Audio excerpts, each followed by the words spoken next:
This one's going to be a little different. I'm more going to discuss a concept called age-adjusted death rates. Now, I've written about this before, and I'm often pulling age-adjusted death rates when I'm wanting to make fair comparisons over a long period of time, or making comparisons between, say, different states, different locations that don't necessarily have the same age distributions because, you have very different age.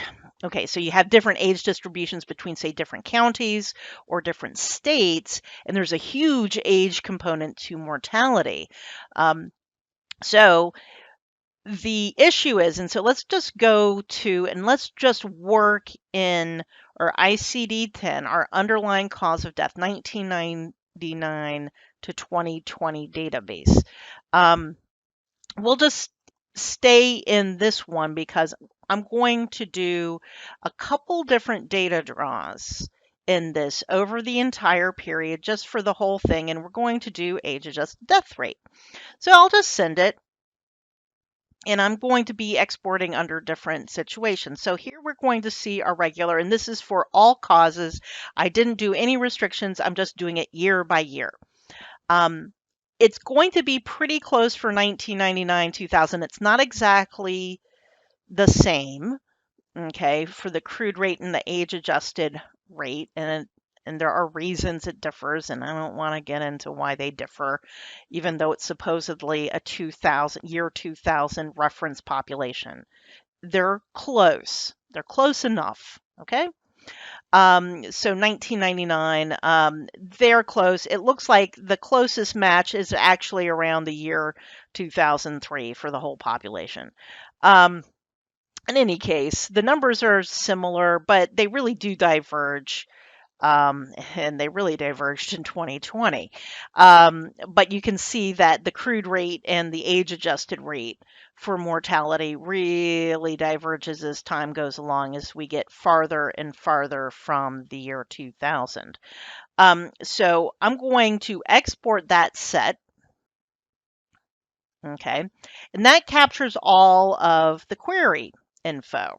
Okay, and so then I know what age adjusted rate this is. This is using the 2000 US standard population, using and this is a rate per 100,000. Well, okay, can I choose a different age adjustment? And yes, you can. So let's go into it and let me show you how to do that. Here you see additional rate options, which I'm going to open up. We're going to do our rates per 100,000. We're going to keep that. But let's use 1940 US standard million. Okay, so it's a different standard population. I'm going to send it. We're going to see some very, very different numbers. And so now you see an age-adjusted rate that looks like about half of the crude rate. And so I want you to think about what the population age distribution looked like in 1940 compared to, say, 2000. And basically, we have a lot more people over the age of 80 in the year 2000 than you did in 1940.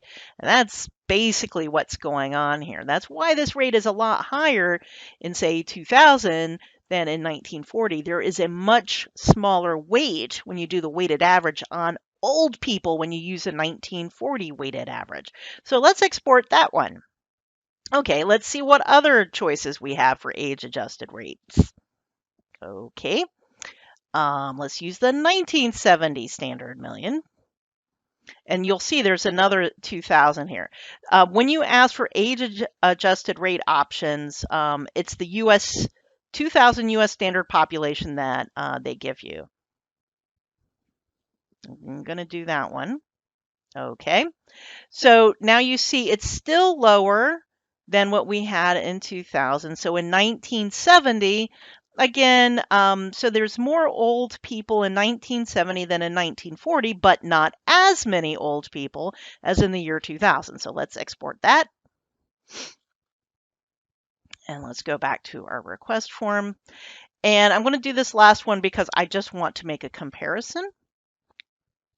And then I'm going to show you something, but not actually use it in a query. Okay. So I believe this is giving us the same results as the default, but maybe it's a little different. I don't remember the numbers well enough to know. So maybe it's a little different from the default, and I'm not going to check it. So what's interesting is you can click this Use Non-Standard Rates, okay, and you can specify a non-standard population for calculating age-adjusted rates by making selections here. So you can put in a year, a specific gender, race or ethnicity, and evidently locations so that you can fix your reference population that you want to use. I'm not doing that.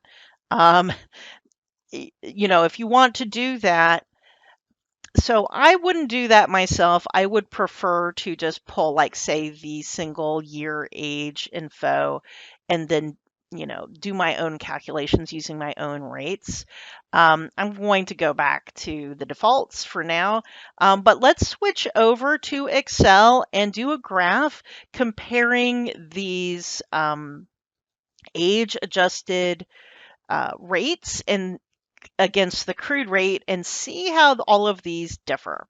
So as per usual, I imported those exported data on separate tabs.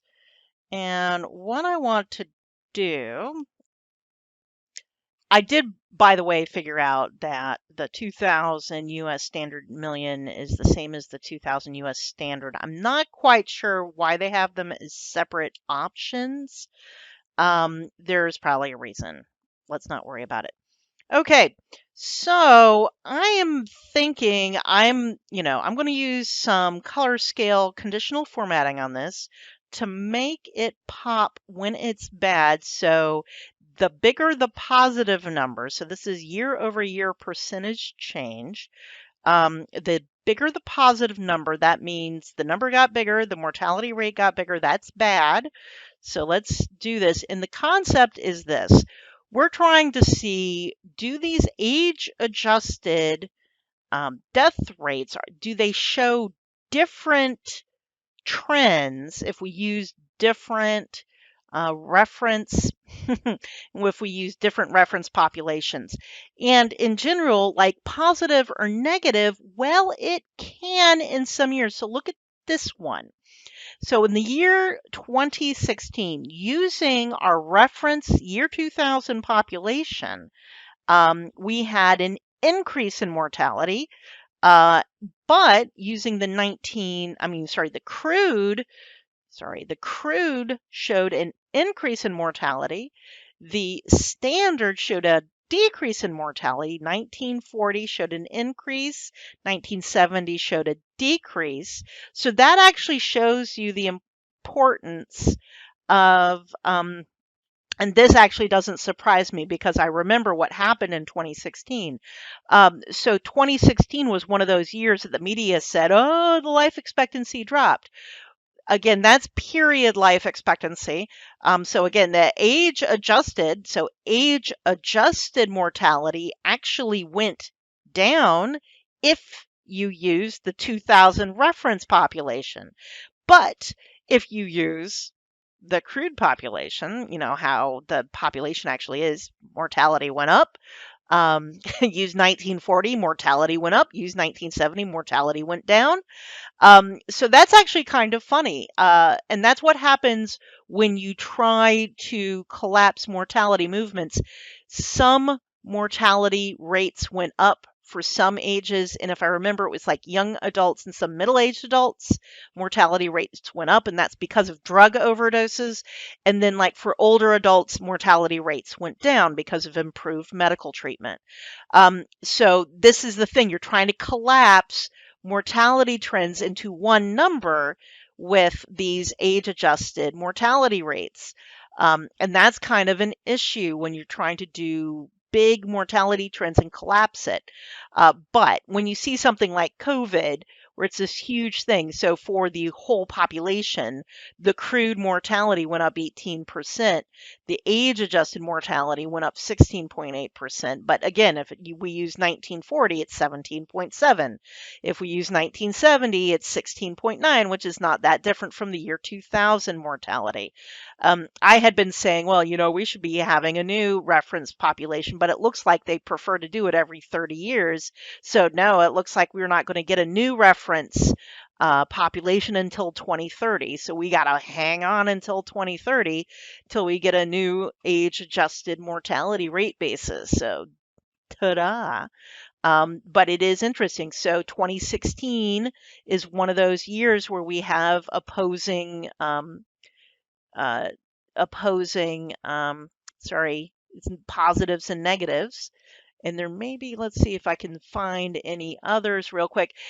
You're more likely, and we see this 2002, where the crude rate is different from the age-adjusted rates. And yeah, and some of these it's close to zero, and the crude, and those are negative.